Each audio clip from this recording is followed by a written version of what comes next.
Nesta manhã, eu estou aqui para que nós possamos juntos meditar na palavra do Senhor.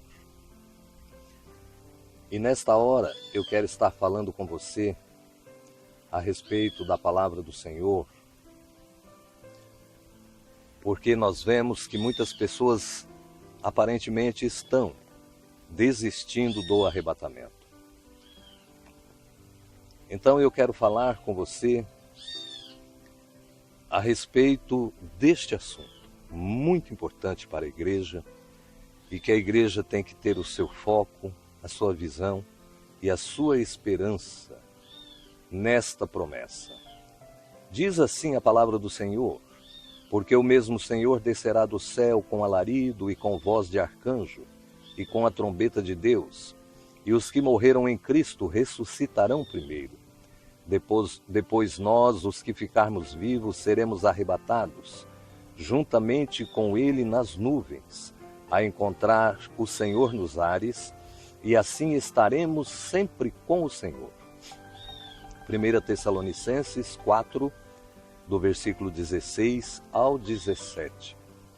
Então a promessa do Senhor é que a trombeta de Deus, ela vai soar. Ela está para soar, irmãos. E os que morreram em Cristo ressuscitarão primeiro. Muitas pessoas estão preocupadas com o arrebatamento, mas nós temos que estar sempre preparados, porque nós não sabemos o dia e nem a hora da nossa partida ou morte nesta vida, desta vida. A partida de cada ser humano, ninguém sabe o dia e nem a hora. Então, a palavra de Deus, ela nos ensina a amar a vinda do Senhor Jesus. E diz assim: desde agora a coroa da justiça me está guardada, a qual o Senhor justo juiz me dará naquele dia, e não somente a mim, mas também a todos que amarem a sua vinda. 2 Timóteo 4, no versículo 8. Porque se cremos que Jesus morreu e ressuscitou, assim também aos que em Jesus dormem, Deus os tornará a trazer com ele. Dizemo-vos, pois, isto pela palavra do Senhor, que nós, os que ficarmos vivos para a vinda do Senhor, não precederemos aos que dormem. 1 Tessalonicenses 4, versículo 14 ao 15. Eu quero falar para você, nesta hora, a respeito de um assunto de extrema importância, que nos mostra que estamos muito perto do arrebatamento. Nós vemos que o sistema no mundo, o sistema mundial, para o controle total da terra, da população, já está praticamente pronto. Então, esses dias, há 2 dias atrás, passou um desfile de mais ou menos uns 20 ou 30 satélites que iluminou o céu do Brasil. Esses satélites estão sendo instalados. Eu quero levar você junto comigo a nós meditarmos em Abacuque, no 1º capítulo. Eu quero ler alguns versículos na palavra do Senhor. E neste livro vai falar da rede. A rede, meus irmãos, é como a Bíblia descreve a internet. É como uma rede de pesca, mas isto na atmosfera, cobrindo todo o globo terrestre. Diz assim a palavra do Senhor: rede varredora, internet em todo o globo. Diz a palavra de Deus assim: e por que faria os homens como os peixes do mar, como os répteis que não têm quem os governe? Ele a todos levantará com o anzol, e apanhá-los-á com a sua rede, e os ajuntará na sua rede varredora. Por isso ele se alegrará e se regozijará.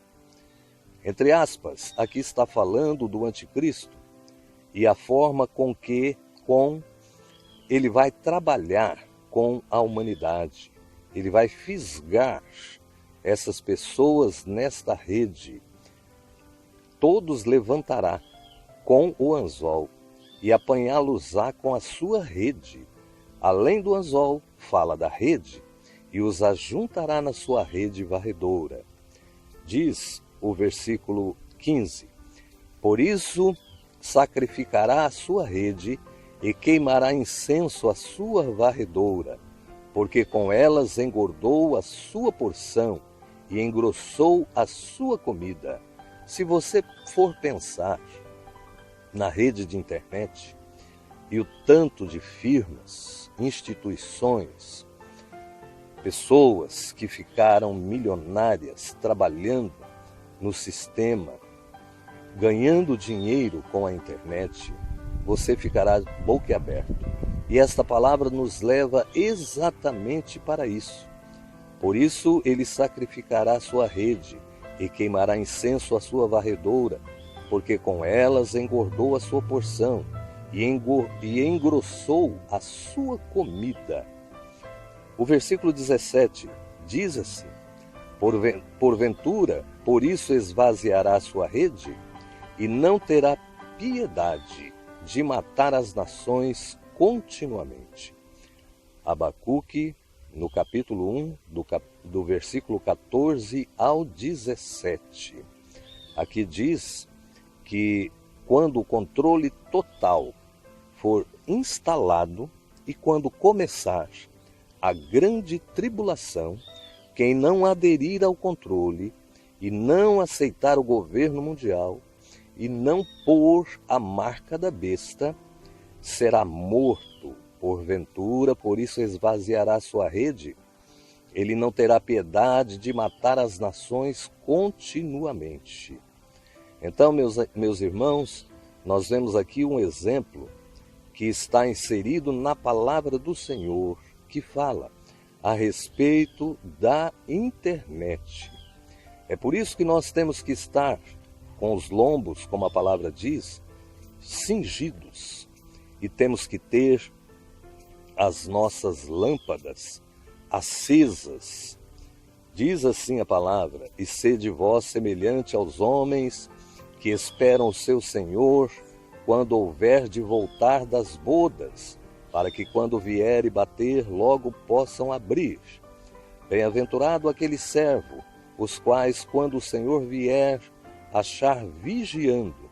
Em verdade vos digo que se cingirá, entre aspas, o Senhor Jesus se cingirá, e os fará sentar, fecha aspas, e vai servi-los à mesa, e chegando, como diz, os servirá. E se vier na segunda vigília, e se vier na terceira vigília, e os achar assim, servindo, bem-aventurados são os tais servos. Aqui eu quero abrir um parênteses que fala que se Jesus vier na segunda vigília ou na terceira vigília, a título de conhecimento, a segunda vigília, ela ia das 9 da noite à 0 hora, à meia-noite, ali em Israel. E a terceira vigília ia da meia-noite ou 0 hora até às 3 da manhã. Então aqui está dizendo que o Senhor poderá vir buscar o seu povo no arrebatamento, neste horário. É a palavra de Deus que está falando.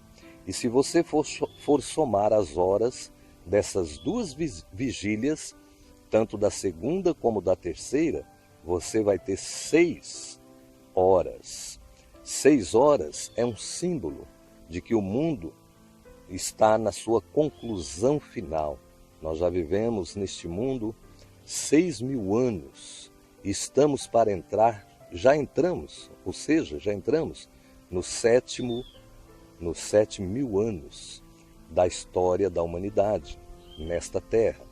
Então, aqui nos dá a ideia: sabei, porém, isto, que se o pai de família soubesse a que hora havia de vir o ladrão, vigiaria e não deixaria minar a sua casa.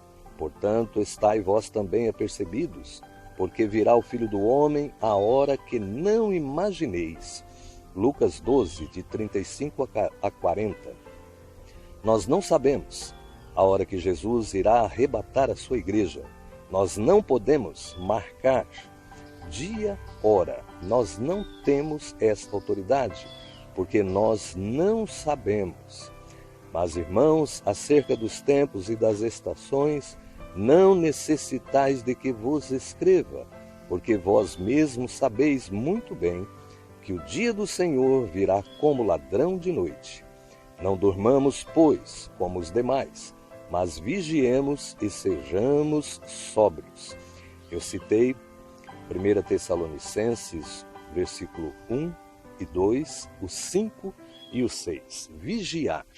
A igreja do Senhor Jesus, os salvos, precisa vigiar, porque o nosso pastor virá buscar o seu povo, virá arrebatar as suas ovelhas, virá buscar a sua igreja